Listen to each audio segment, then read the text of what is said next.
El 25 de junio de 2025, después de que Richard Gerald no se presentara a una clase en la Universidad Estatal de Oregón y no respondiera a múltiples llamadas de colegas y estudiantes, la policía acudió a su apartamento en Corvallis para realizar un control de bienestar. Lo que encontraron fue una escena inquietante. Gerald, un respetado profesor de biología de 68 años, yacía sin vida en el suelo del salón de su apartamento del tercer piso. Su cuerpo estaba desnudo, boca arriba, con los brazos extendidos hacia los costados y las palmas hacia arriba. Sus ojos estaban muy abiertos y su expresión congelada mostraba una mezcla de terror y asombro.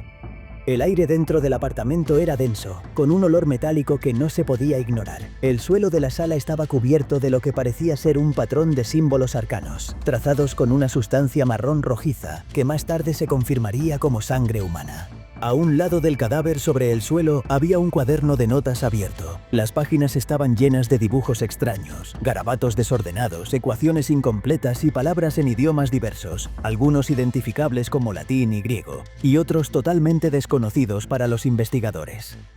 En la portada del cuaderno, en letras mayúsculas, se leía una única palabra: umbral.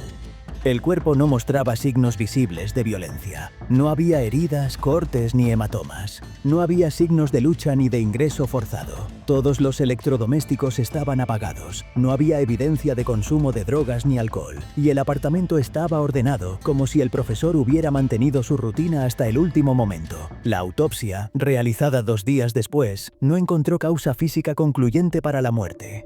El corazón no mostraba anomalías, el cerebro estaba intacto, los órganos no presentaban signos de enfermedad. Desde el punto de vista médico, Richard Gerald había fallecido sin una razón evidente. Pero lo más desconcertante fue el estado de los ojos. Aunque el cuerpo mostraba una ligera descomposición compatible con haber estado muerto al menos 36 horas, los ojos estaban completamente secos y con un tono grisáceo poco común. La forense a cargo del examen, la doctora Lilian Reyes, describió los ojos como vidriosos, sin humedad alguna, como si hubieran estado expuestos al vacío. El análisis del cuaderno fue remitido a un equipo especializado en traducción de textos antiguos de la universidad. El profesor Allen Whitmore, experto en lenguas clásicas, logró descifrar fragmentos que hacían referencia a un antiguo ritual de observación. Uno de los textos decía: a través del umbral, la conciencia se disuelve. Solo los preparados pueden soportar la visión del origen. Otro fragmento sugería que Gerald estaba intentando alcanzar un estado de percepción alterada para ver más allá del velo. Los colegas de Gerald afirmaron que, en sus últimas semanas, se le notaba cada vez más obsesionado con temas ajenos a su campo habitual. Aunque era un biólogo especializado en evolución molecular, había comenzado a interesarse por antiguas civilizaciones, textos esotéricos y fenómenos de percepción extrasensorial. Uno de sus estudiantes recordó que mencionaba con frecuencia la idea de que la conciencia humana no era una función del cerebro, sino una antena que sintonizaba otras realidades. Decía que estábamos rodeados de cosas que no podíamos ver por limitaciones sensoriales, explicó la estudiante Elena Marlowe, quien había trabajado con él en el laboratorio de genética. En una de las últimas clases, Gerald había planteado una pregunta desconcertante al grupo. ¿Qué pasaría si los sueños no fueran invenciones del cerebro, sino experiencias reales en planos superpuestos? La mayoría pensó que era una metáfora para estimular la discusión, pero ahora esas palabras resonaban con otro significado. Tras la difusión de la noticia, comenzaron a circular teorías en redes sociales y foros en línea. Algunos afirmaban que Gerald había sido víctima de un experimento mental que lo condujo al colapso. Otros, más inclinados a lo sobrenatural, sugerían que había abierto una puerta que nunca debió tocar. Un blog esotérico recogió supuestos paralelismos entre los dibujos del cuaderno y grabados encontrados en cuevas prehistóricas de Turquía y Armenia. Uno de los símbolos, un círculo rodeado por triángulos invertidos, apareció también en un manuscrito de origen desconocido, fechado en el siglo XVI, conservado en un museo de Praga. El detective encargado del caso, Marcus Avery, se mostró escéptico ante estas conexiones, pero admitió que era el expediente más inusual que había visto en 20 años de servicio. No hay evidencia de crimen, no hay toxinas, no hay lesión. Y sin embargo, este hombre murió en circunstancias que no podemos explicar con ningún parámetro médico o criminal habitual. Un detalle más se sumó al misterio. Las cámaras de seguridad del edificio mostraban a Gerald entrando en su apartamento a las 9:13 de la noche del 23 de junio. no se le volvió a ver salir. Pero lo más extraño fue que a las 2:14 de la madrugada del 24, una de las cámaras captó una imagen fugaz. Una figura humanoide, extremadamente alta, cruzando el pasillo del tercer piso. No tenía rasgos faciales distinguibles y su cuerpo parecía oscilar ligeramente, como si no obedeciera por completo las leyes físicas del entorno. La imagen fue analizada y no se detectó manipulación, pero tampoco se logró aclarar su origen. Cuando la universidad fue notificada oficialmente de la muerte del profesor, el rectorado emitió un comunicado expresando su pesar y destacando los logros académicos de Gerald. Se organizó una ceremonia de homenaje en el auditorio principal, donde colegas, alumnos y familiares compartieron recuerdos. Pero entre los asistentes se notaba una tensión difícil de explicar. Algunos profesores habían visto el cuaderno. Uno incluso afirmó, en voz baja, que había tenido una visión tras leerlo. Vi una escalera descendiendo hacia la nada, y al fondo, un ojo abierto. Los documentos de Gerald fueron retirados de su oficina. El contenido de su ordenador fue copiado por la policía, y la universidad pidió expresamente que ciertos archivos no fueran divulgados hasta completar una revisión de su relevancia académica. Lo que se encontró en el escritorio de su despacho fue igual de enigmático. Una hoja impresa con un solo párrafo, que decía: «La ciencia busca comprender, pero lo que hay más allá no está hecho para ser comprendido, solo para ser visto y sobrevivido». El impacto del caso Gerald se extendió más allá de la comunidad académica.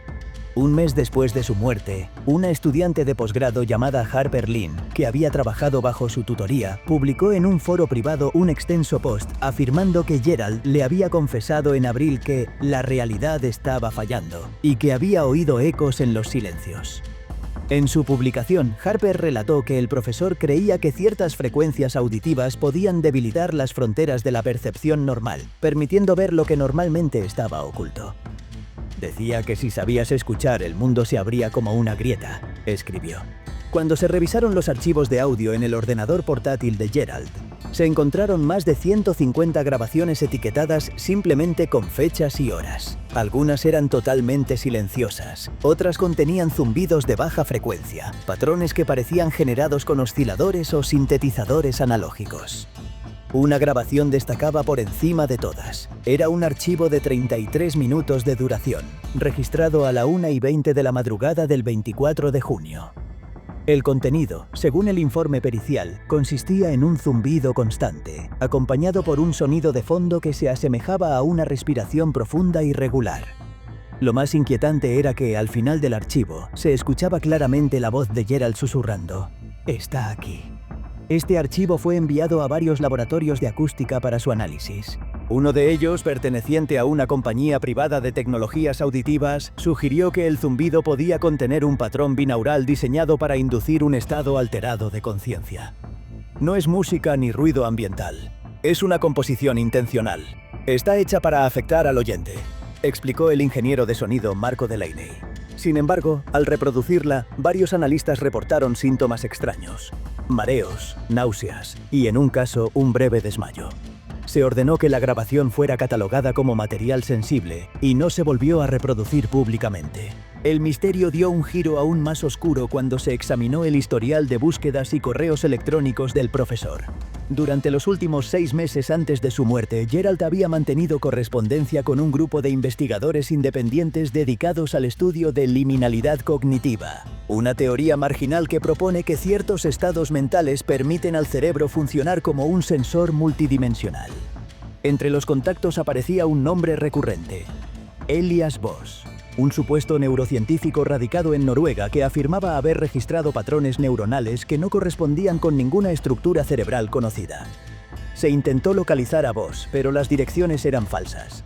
Las IP rastreadas conducían a nodos de red virtuales. No había rastro físico del hombre. Lo único que se obtuvo fue un correo electrónico enviado 2 días antes de la muerte de Gerald, con el asunto: «Prepárate para la disolución». El contenido era una frase en latín: «Nulla lux sine umbra», que significa «no hay luz sin sombra». Mientras tanto, otros investigadores independientes comenzaron a notar coincidencias con otros casos alrededor del mundo.